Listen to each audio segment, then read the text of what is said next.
সুন্নতি বিবাহ হচ্ছে কম খরচের বিবাহ, এটা সাদামাটা হবে, বিবাহ সাদামাটা।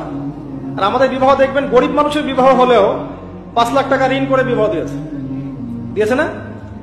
ওই যে চট্টগ্রাম অঞ্চলের দিকে দেখেছিলাম, একটা বিয়েতে মিনিমাম 50 লাখ টাকা খরচ করো। হ্যাঁ, একজন গরিব মানুষের বিয়ে, তার বিয়ে তো 10 লাখ টাকা খরচ করতে হবে। 10 লাখ টাকা দিয়ে 10টা বিয়ে করা যায়, 10 লাখ টাকা দিয়ে 10টা বিয়ে করা যায়। নবী সাল্লাল্লাহু আলাইহি ওয়াসাল্লাম বিয়ে সিম্পল ছিল, সহজ।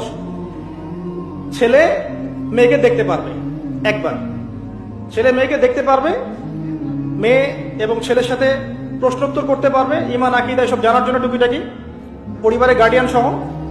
ছেলে দেখবে, ছেলের মামা, ছেলের দুলা ভাই, এরা মেয়েকে দেখতে পারবে না। কথা বুঝতে পারছেন? দেখা দেখি হয়ে গেছে, এখন দুই পক্ষ রাজি, মাশাআল্লাহ, একটা দিন ঠিক করা হবে, জুমার দিন হলে ভালো হয়, বা যে কোনো দিনই করতে পারেন, জুমার দিন হলে ভালো হয়।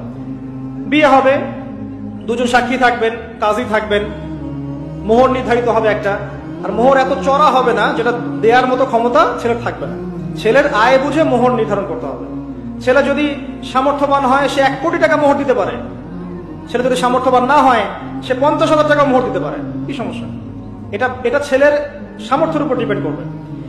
এবং মোহরটা দিতে হবে, এটা বাকি রাখা যাবে না।